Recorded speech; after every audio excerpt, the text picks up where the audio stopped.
Hey friends, how's it going? I am here with Casey Metzler with C2 Financial Corporation. And today we're gonna talk about 3 ways that a good lender will help you get to the closing table. Once you're under contract on a house, there are many ways that the wheels can just fall off the bus. And so Casey, I've seen it firsthand, has done a phenomenal job of moving the deal forward, getting us to the closing table, keeping the wheels on the bus, and eventually getting you your new home. So Casey, we're gonna talk about these 3 ways. And the first is pre-approval. So maybe the best way to talk about it is how not doing a thorough job in a pre-approval process can cause problems later on with underwriting. So if you could share some about how crucial a pre-approval is. Absolutely.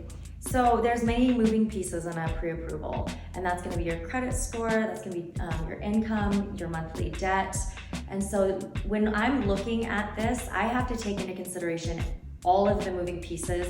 I like to see a loan close before it even opens, so that if there are gonna be any red flags, we already know how to deal with that. On the credit report, there's nothing on there that could become a big issue in underwriting. I have to essentially almost know what the underwriters are gonna look for before we get to the underwriters. And so you have to be really thorough up front so that once we're under contract on a house, there's not all these issues that come up that could actually end a deal because you on the front end, or a poor lender, not you, but a poor lender, didn't do their due diligence of doing a full pre-approval. Correct, Okay. yes. Cool. Yeah. The second way is the relationship with the buyer's broker. Can you talk just a little bit about how that can actually strengthen an offer on a property, the fact that we have a relationship and I have a relationship with the lender? Yeah.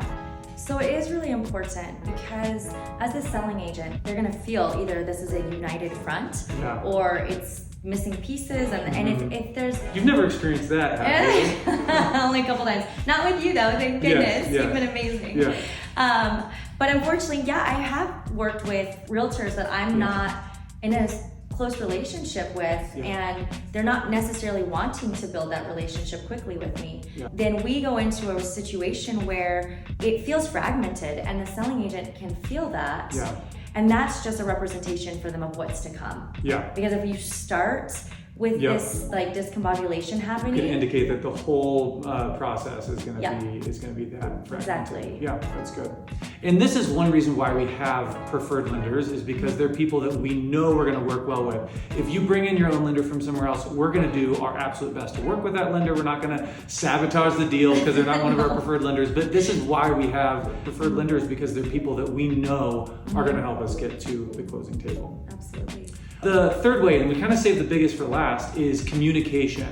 If you have a lender who is communicating with all parties and educating along the ways, that is just crucial, and it helps drive the deal forward. It helps get you to the closing table. So anything you want to say about your role as a communicator through the whole process? Yeah, it is very, very important for many reasons. And one is that with the borrower, we need to be in this communication with each other where they know they can trust me, they can ask me any question. And same with the realtor, we communicate back and forth a lot in our transactions, because when you're looking on the MLS, at listings, you are also going off the numbers that I'm directing and giving out. All of these numbers can shift a little bit. And so that's why it's so important that you stay in communication with the realtor, with the borrower. Once you go under contract and we lock that rate, we've got to make sure that we stay on this timeline so that everything goes to the closing table smooth. And with that you have appraisals you're working with, you have title companies you're working with, solar panels, they have a solar panel agreement in place. If that gets stuck anywhere, then the process stops. So for me, communication is essential. I jump on all the time to make sure that all of these things are still moving forward. And the only way I know it's moving forward is if I'm communicating with all of the people involved, keeping it a smooth process. Well, if you have any further questions, please do feel free to reach out. I'd love to connect you with Casey. And thanks for watching, friends.